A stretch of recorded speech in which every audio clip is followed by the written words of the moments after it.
মানুষের কাছে চাইয়াও দেখছি, আল্লাহর কাছে চাইয়াও দেখছি। আসলে দেখলাম যে মানুষের কাছে চাইলে আপনি কখনোই কিছু পাবেন না। মানে আপনি যদি হচ্ছে একটা মানুষের জন্য জান দিয়ে দেন, তখনও বলবে যে না, তুমি আমার জন্য কিছু করো নাই। বাট আমি যখন আল্লাহকে ভালোবাসা স্টার্ট করছি, আমি যখন আল্লাহর থেকে এক্সপেক্ট করা স্টার্ট করছি, আমি যখন আল্লাহর থেকে চাওয়া স্টার্ট করছি, তখন দেখলাম আমি যেগুলা চাচ্ছিলাম আল্লাহ তার থেকেও বেশি মানে আমাকে দিছে। এবং এতটুকু বিশ্বাস করি, যেগুলো এখনো পাই নাই সেগুলো অবশ্যই পাবো, এবং বহু গুণে পাবো। হয়তো এই দুনিয়াতে, না হয় আখিরাতে, বাট পাবো। আমি প্রত্যেকে বলবো, মানুষের কাছে জিরো এক্সপেকটেশন রাখেন, শুধুমাত্র আল্লাহর কাছ থেকে এক্সপেকটেশন রাখেন। আল্লাহর কাছে যান, যা চাওয়ার শুধুমাত্র আল্লাহর কাছে যান। বিশেষ করে না আপনার সন্তান, না আপনার মা, না আপনার বাবা, না আপনার হাজবেন্ড, না আপনার ওয়াইফ, কেউ আপনার আপন না, একমাত্র আল্লাহ ব্যতীত। সবাইকে দেখবেন সময় তাদের রূপ চেঞ্জ করতে। একটু খেয়াল করলে দেখবেন আমরা যেসব জিনিসগুলোকে অ্যাভয়েড করে চলতেছি আসলে সেগুলোই কিন্তু আমাদের আসল সম্পদ। যেমন দেখেন, আমরা নামাজকে অ্যাভয়েড করে চলতেছি, আল্লাহর ইবাদতকে অ্যাভয়েড করে চলতেছি। মানে কোন একটা সুতা বা একটা অজুহাত পাইলে আমরা নামাজকে পিছনে ফেলে দিই, আমার তো অনেক কাজ আছে, আমি এখন নামাজ পড়তে পারবো না। বাট আপনি যখন একটু কেয়ারফুলি 5টা মিনিট সময় নিয়ে আপনি যখন ভাববেন, তখন দেখবেন যে আসলে এই দুনিয়ার এই যে এত ব্যস্ততা, এত চাকচিক্যতা, এই সব কিছুই একটা মোহ। আমাদের আসল জিনিসই, আসল সম্পদই হচ্ছে আমাদের ইবাদত, বন্দেগী, আল্লাহর বন্দেগী। বাট আমরা কেন জানি এটা মানতে পারি না, আমরা কেন জানি এটা মানতে পারি না যে আসল জিনিসই হচ্ছে আল্লাহর দিকে ঝুঁকে পড়া, আল্লাহর আনুগত্য করা, নামাজ করা, টাইমলি নামাজ পড়া।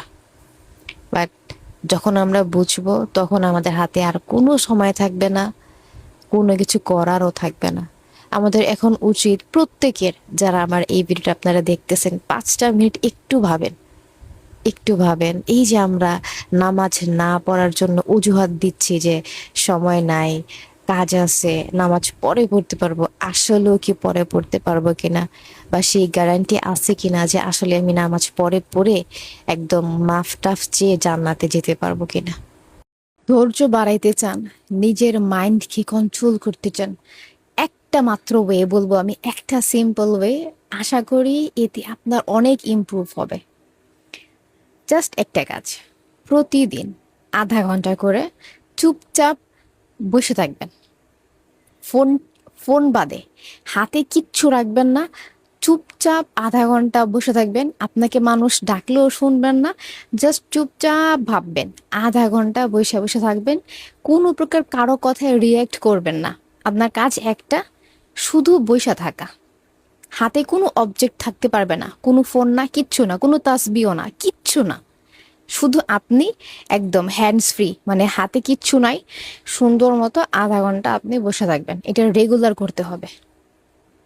দেখেন আপনার ধৈর্য শক্তি কোথায়, যে আপনি রাগকেও কন্ট্রোল করতে পারবেন, আপনি আপনার মাইন্ডকেও কন্ট্রোল করতে পারবেন। এটা আমি করি, আপনারা ট্রাই করতে পারেন। এবং যারা এই চ্যালেঞ্জটা নিতে চান, 21 দিনের চ্যালেঞ্জ, তারা আপনারা অবশ্যই কমেন্ট করে জানাবেন যে আপনারা চ্যালেঞ্জটা নিয়েছেন। কিয়ামতের দিন আমাদের সামনে যখন আমাদের আমলনামা আনা হবে, তখন দেখবো আমাদের পাপ একটা, দুইটা, 10টা, 20টা। তো তখন আমরা দেখে বলবো, আমি তো এই পাপগুলো করি নাই। তো তখন আল্লাহ তাআলা বলবে, তুমি পাপগুলো করো নাই, কিন্তু তুমি বলছো আমার মনে হয়, আমার মনে হয় সে চোর, আমার মনে হয় সে মিথ্যা কথা বলে, আমার কাছে মনে হয় যে সে ভণ্ড।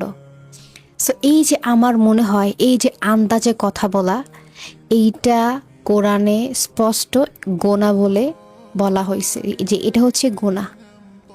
আন্দাজে কথা বলতে আমাদেরকে নিষেধ করা হয়েছে।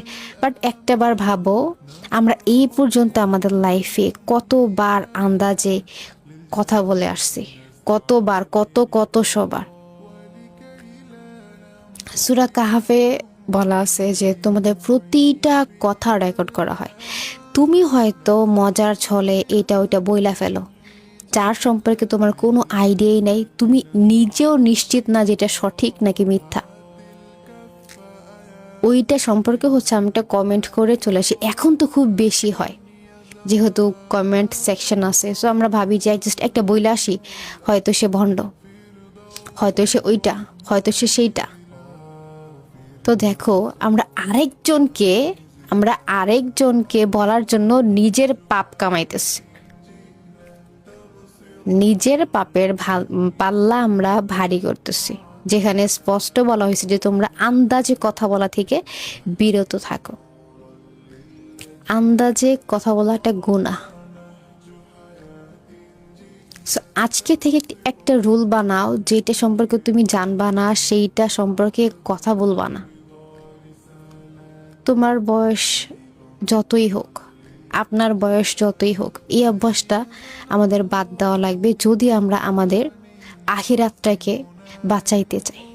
আর্থিক সমস্যা, মানসিক সমস্যা, শারীরিক সমস্যা, বৈবাহিক সমস্যা, এগুলো থাকবেই। প্রতিটা প্রবলেম আমাদের লাইফের একটা পার্ট। হতে পারে সেটা আমাদের কর্মের ফল, হতে পারে এটা আল্লাহর পক্ষ থেকে পরীক্ষা। কিন্তু সবচেয়ে বড় কথা হচ্ছে সব কিছুর মধ্যে থেকেও নিজেকে সবসময় হালালের মধ্যে রাখা। হারামে কখনোই যাওয়া যাবে না। হালালের মধ্যে থাকলে ইনশাল্লাহ আল্লাহ আপনাকে উপকৃত করবেন এবং পুরস্কৃতও করবেন।